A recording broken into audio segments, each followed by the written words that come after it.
Hi guys, welcome to revision time. आज मैं ला रही हूँ आप सभी के लिए आरआरबी एनटीपीसी एग्ज़ाम 2025 के 14 जून को पूछे गए फर्स्ट शिफ्ट के क्वेश्चंस के एनालिसिस वीडियो। इस वीडियो में आपको जीके जीएस के एनालिसिस मिलेंगे और बहुत ही इंपॉर्टेंट एक्स्ट्रा फैक्ट्स भी हैं जो कि आपको आने वाले एग्ज़ाम में हेल्प करेंगे। और जो क्वेश्चन बार बार एग्ज़ाम में रिपीट हो रहे हैं मैं वो भी आपको बताऊँगी ताकि आप लोग उस पर ज़्यादा ध्यान दें।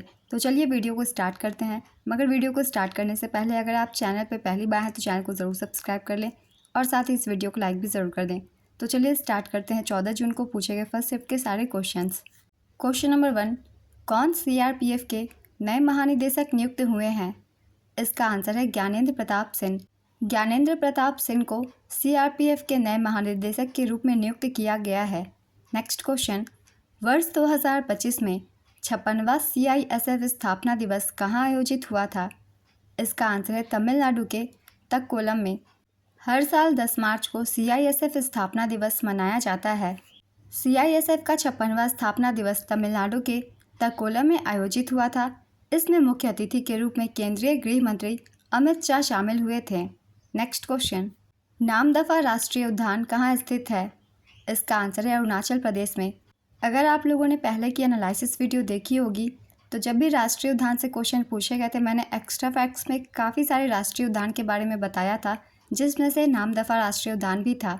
तो जिन लोगों के अभी एग्ज़ाम नहीं हुए हैं वो पहले के भी एनालिसिस वीडियो की रिवीजन करते रहें, क्योंकि उससे आपकी रिवीजन होते रहेगी और आपको आगे एग्ज़ाम में हेल्प करेगी। अगला क्वेश्चन है, किस सुल्तान ने कृषि की देखभाल के लिए एक अलग विभाग दीवान अमीर कोही की स्थापना की थी? ये भी क्वेश्चन एग्ज़ाम में दोबारा पूछे गए हैं, जिसका आंसर होगा मोहम्मद बिन तुगलक। गयासुद्दीन तुगलक की मृत्यु के बाद उसका पुत्र जूना खां मोहम्मद बिन तुगलक के नाम से दिल्ली की गद्दी पर बैठा था। मोहम्मद बिन तुगलक दिल्ली के 18वें सुल्तान थे और उन्होंने 1325 से 1351 तक शासन किया था। मोहम्मद बिन तुगलक को कई नामों से जाना जाता था, जैसे कि द एक्सेंट्रिक प्रिंस और द मैड सुल्तान। सिक्के संबंधी विविध प्रयोगों के कारण ही एडवर्ड टॉमस ने मोहम्मद बिन तुगलक को धनवानों का राजकुमार कहा है। मोहम्मद बिन तुगलक ने दोकानी नामक सिक्के का प्रचलन करवाया। मोहम्मद बिन तुगलक के मृत्यु पर इतिहासकार बदायूं ने कहा कि सुल्तान को उसकी प्रजा से और प्रजा को अपने सुल्तान से मुक्ति मिल गई। गियासुद्दीन तुगलक तुगलक वंश का संस्थापक था। उसे गाजी मलिक के नाम से भी जाना जाता था।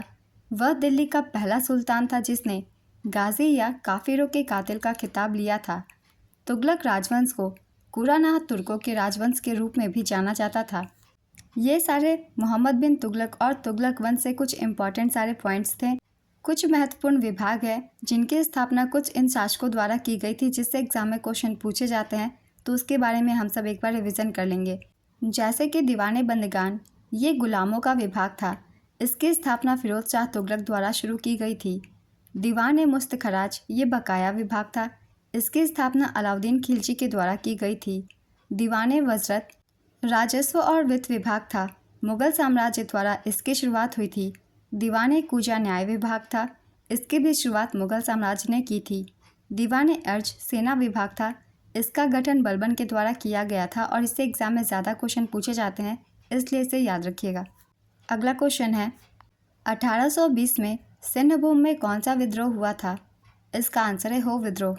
1820 में सिंहभूम में हो विद्रोह हुआ था। यह विद्रोह ब्रिटिश सरकार के खिलाफ था और इसका मुख्य कारण भूमि अधिग्रहण और शोषण था। तो इस एग्ज़ाम में कुछ जनजातीय विद्रोह से भी क्वेश्चन पूछे गए हैं, इसलिए इसे भी याद रखिएगा। अगला क्वेश्चन है, आईएफसीआई की स्थापना कब हुई थी? इसका आंसर है 1 जुलाई 1948 को। उस समय के वाणिज्यिक बैंक दीर्घावधि पूंजी आवश्यकताओं को पर्याप्त रूप से पूरा करने में सक्षम नहीं थे।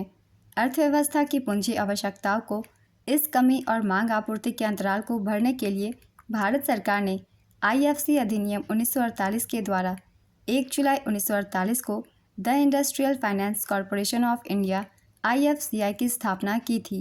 नेक्स्ट क्वेश्चन, रामनाथ कोविंद समिति की स्थापना किस लिए की गई थी? इसका आंसर है एक देश एक चुनाव। काफ़ी ये खबरों में रही थी और मैंने करंट अफेयर्स की वीडियो में भी बताया था।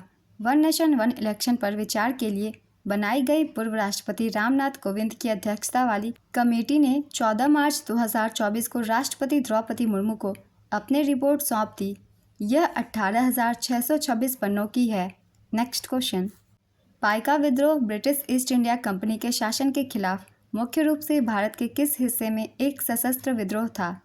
इसका आंसर है उड़ीसा। पाइका विद्रोह से पहले के एग्जाम में भी क्वेश्चन पूछे गए हैं और मैंने एक्स्ट्रा फैक्ट्स में भी बताया था, ये उड़ीसा में हुई थी। पाइका विद्रोह उड़ीसा राज्य में हुआ था। यह विद्रोह 1817 में ब्रिटिश ईस्ट इंडिया कंपनी के खिलाफ हुआ था।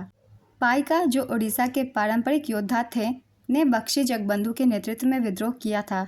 आपको इससे दो बातें याद रखनी है, एक ये 1817 में हुई थी और इसका नेतृत्व बख्शी जगबंधु ने किया था और ये उड़ीसा में हुआ था।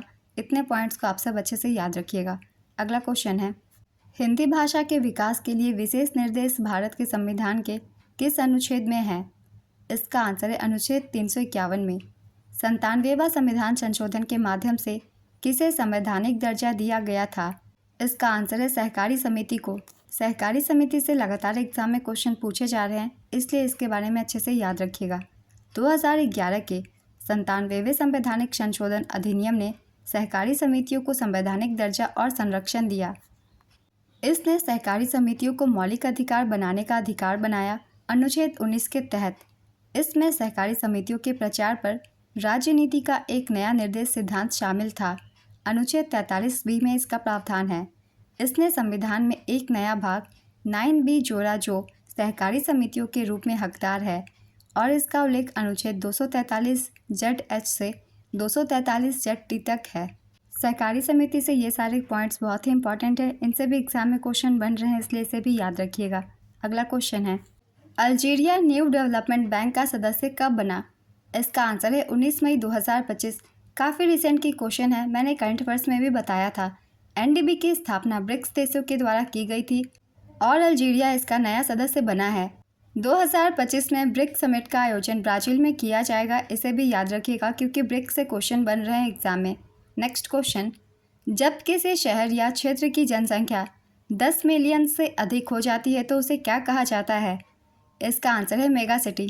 नेक्स्ट क्वेश्चन, रामगुप्त के भाई चंद्रगुप्त द्वितीय ने किस विधवा से विवाह किया था? इसका आंसर है ध्रुव देवी। काफ़ी बार मैंने एक्स्ट्रा फैक्ट्स में बताया हुआ था, चंद्रगुप्त द्वितीय ने ध्रुव देवी से विवाह किया था। तो चलिए कुछ इंपॉर्टेंट पॉइंट्स जान लेते हैं इसके बारे में। चंद्रगुप्त द्वितीय ने अपने भाई रामगुप्त की विधवा ध्रुव देवी से विवाह किया था। यह घटना विशाख दत्त द्वारा लिखे गए लोकप्रिय नाटक देवी चंद्रगुप्तम में वर्णित है, जिसमें रामगुप्त को एक शक शासक को अपनी पत्नी ध्रुव देवी को सौंपने के लिए सहमत होते दिखाया गया है।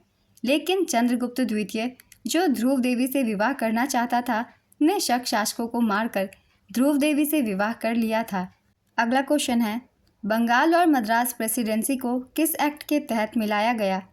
इसका आंसर है 1833 का चार्टर एक्ट के तहत। बंगाल और मद्रास प्रेसिडेंसी को 1833 के चार्टर एक्ट के तहत मिलाया गया था। इस एक्ट ने कंपनी के व्यापारिक अधिकारों को समाप्त कर दिया और उसे प्रशासनिक निकाय बना दिया। साथ ही बंगाल के गवर्नर जनरल को भारत का गवर्नर जनरल बना दिया। नेक्स्ट क्वेश्चन, चौरी चौरा किस राज्य में स्थित है? इसका आंसर है उत्तर प्रदेश में गोरखपुर जिले में ये स्थित है। अगला क्वेश्चन है, राज्य के मंत्रियों की नियुक्ति कौन करता है? इसका आंसर है राज्यपाल। मुख्यमंत्री के सलाह पर राज्यपाल राज्य के मंत्रियों की नियुक्ति करते हैं। अगला क्वेश्चन है, भारत का उत्तरी मैदान मुख्य रूप से किस भौगोलिक क्षेत्र में स्थित है? इसका आंसर है सिंधु गंगा ब्रह्मपुत्र मैदान में। नेक्स्ट क्वेश्चन, 2025 एशियाई स्नूकर चैंपियनशिप का पुरुष खिताब किसने जीता है? इसका आंसर है पंकज आडवाणी ने। पंकज आडवाणी ने फाइनल में ईरान के अमीर सरकोज को हराकर 2025 एशियाई स्नूकर चैंपियनशिप का खिताब जीता है। एशियाई स्नूकर चैंपियनशिप का दोहा कतर में 15 से 21 फरवरी 2025 तक आयोजन किया गया था। 2025 एशियाई स्नूकर चैंपियनशिप के महिला वर्ग में मंगोलिया की नारनतोया बयारसाई खान ने खिताब जीता है। पुरुषों का अंडर 21 खिताब शाहीन सब्जी ने जीता। तो ये 2025 के एशियाई स्नूकर चैंपियनशिप से कुछ इंपॉर्टेंट पॉइंट्स थे। इससे एग्जाम में क्वेश्चन बन रहे हैं, तो इन पॉइंट्स को आप सब याद रखिएगा। अगला क्वेश्चन है, परमहंस मंडली की स्थापना किस वर्ष हुई थी? इसका आंसर है 1849 में। परमहंस मंडली की स्थापना 1849 में बॉम्बे में हुई थी। इसकी स्थापना दुर्गाराम मेहता, दादोबा पांडुरंग और उनके कुछ दोस्तों ने मिलकर की थी। यह एक गुप्त सामाजिक धार्मिक समूह था जिसका मानव धर्म सभा से गहरा संबंध था। नेक्स्ट क्वेश्चन, आर्थिक सर्वेक्षण 2024-25 के अनुसार भारतीय अर्थव्यवस्था में किसका सर्वाधिक योगदान था? इसका आंसर है सेवा क्षेत्र का। चैंपियंस ऑफ द अर्थ संयुक्त राष्ट्र का सर्वोच्च पर्यावरण सम्मान 2024 में किस भारतीय को प्रदान किया गया था? इसका आंसर है माधव गाडगिल को। FRBM अधिनियम 2003 के अनुसार राजकोषीय घाटे की सीमा सकल घरेलू उत्पाद के कितने प्रतिशत तक निर्धारित की गई थी? इसका आंसर है 3% तक। वीडियो अगर हेल्पफुल लग रही है तो आप सब वीडियो को लाइक ज़रूर कर दीजिएगा। तो आज की ये एनालिसिस वीडियो कंप्लीट होती है। इस तरह की एनालिसिस वीडियो के लिए चैनल को ज़रूर सब्सक्राइब कर लीजिए और साथ ही बेल आइकन भी प्रेस कर लीजिएगा ताकि हर वीडियो की नोटिफिकेशन भी आप सभी को मिलती रहे। तो फिर मिलते हैं अगली वीडियो के साथ। आप सभी को आने वाले एग्जाम्स के लिए ऑल द बेस्ट।